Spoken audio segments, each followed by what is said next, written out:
Our gospel reading today is taken from the book of Matthew, chapter 18, verses 1 through 9. The Holy Gospel according to Matthew, the 18th chapter. At that time, the disciples came to Jesus and asked, "Who then is the greatest in the kingdom of heaven?" He called a little child to him and placed the child among them. And he said, "Truly, I tell you, unless you change and become like little children, you will never enter the kingdom of heaven. Therefore, whoever takes the lowly position of this child is the greatest in the kingdom of heaven. And whoever welcomes one such child in my name welcomes me. And if anyone causes one of these little ones, those who believe in me, to stumble, it would be better for them to have a large millstone hung around their neck and to be drowned in the depths of the sea. Woe to the world because of the things that cause people to stumble. Such things must come, but woe to the person through whom they come. If your hand or your foot causes you to stumble, cut it off and throw it away. It is better for you to enter life maimed or crippled than to have 2 hands or 2 feet and be thrown into eternal fire. If your eye causes you to stumble, gouge it out and throw it away. It is better for you to enter life with 1 eye than to have 2 eyes and be thrown into the fire of hell. The gospel of our Lord. Please be seated.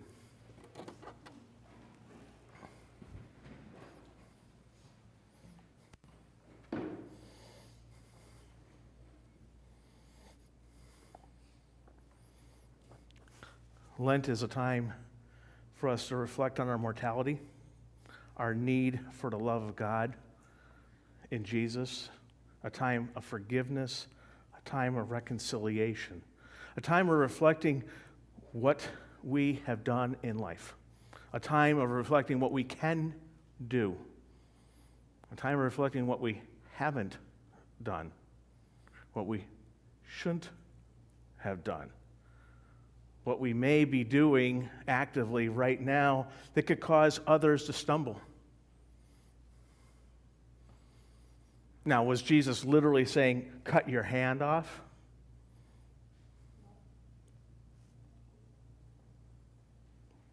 Was he literally saying, gouge your eye out?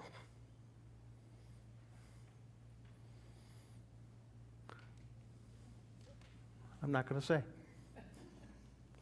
I want you to think about that. But if we're stealing, if we don't have the hand, can we steal? Or is he saying, change your ways? Stop looking where you shouldn't be looking. Stop grabbing things you shouldn't be grabbing. Stop walking in directions you shouldn't be walking. Stop saying the things that you shouldn't be saying. Be as this child. Because we think of children as innocent, right? Innocent little children who have done nothing wrong, and they are the greatest. Put aside all the humanly things that we think of and become like a child. Children do not see color on kids, between kids. Children know nothing about sin when they're born. They learn quickly. But where do they learn it from?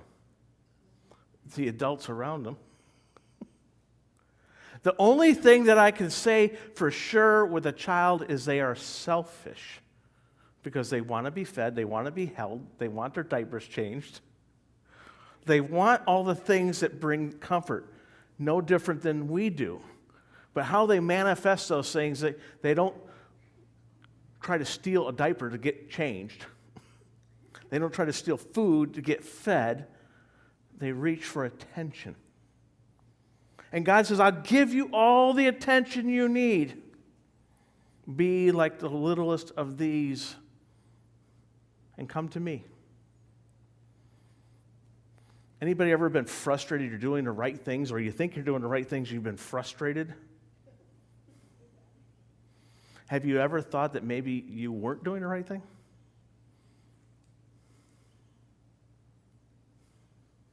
That what you thought you were doing right may not have been.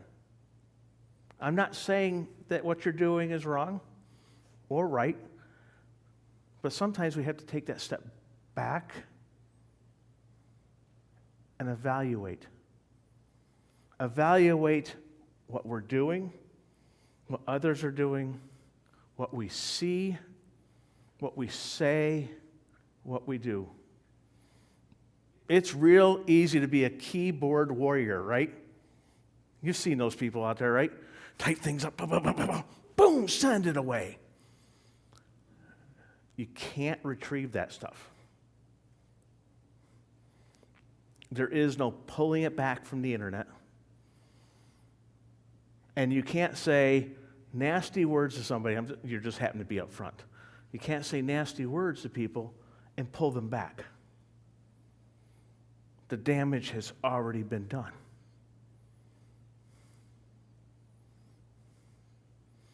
You can't look at somebody and think bad things about a person, think bad things and think bad things, and keep yourself happy and doing all good things. You can't do both at the same time. Forgiveness is important. This whole time of Lent, every Wednesday, we're going to be talking, though, about reconciliation. And you might go, what's the difference between forgiveness and reconciliation? A bunch. First of all, one's a noun, and the other one's a verb. Okay, reconciliation's a verb. It takes action. It takes action, which means work. God reconciled the world, you and I, all of us, through the death and resurrection of Jesus, so that we are not in a broken relationship with God. God chose to be reconciled with us by dying on that cross. Dying, active. Reconciling, active. God chose to do that so that there would not be a broken relationship. Now, I'm not going to ask you to raise your hands, but think about someone you may have broken relationships with.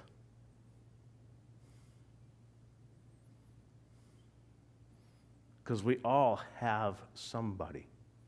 If we're honest, there's somebody that kind of gets in our craw. Sometimes it's our family members. Sometimes it can be a spouse, and the spouse doesn't even know what's going on, but one is not really reconciled with the other because they're not in harmony. It can be with each other here. It can be with coworkers. It could be with your neighbor, your camper neighbor, your home neighbor. It doesn't matter. Reconciliation is living in harmony. Not just saying, okay, I'll just ignore what you're doing. No. Purposely engaging in activity that brings harmony. And that's what God did for us. So when we talk about reconciliation, God reconciled us first. You know why? So we can reconcile to each other. God brings the harmony. Now we get to live in harmony if we choose to reconcile. But there's usually something that stops us.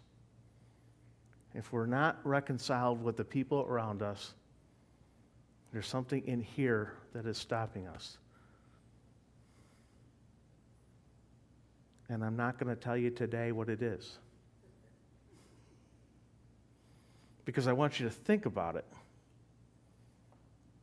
What stops me? Say that to yourself. What stops me from being reconciled with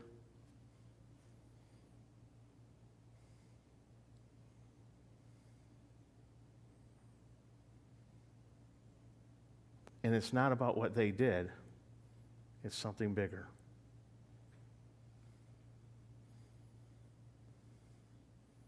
Think about that. Think about that for the next 40 days. Ponder that. Chew on that. Walk in that. Remember, everything that we are comes from God. So we have the power because it's been done for us. What needs to be done?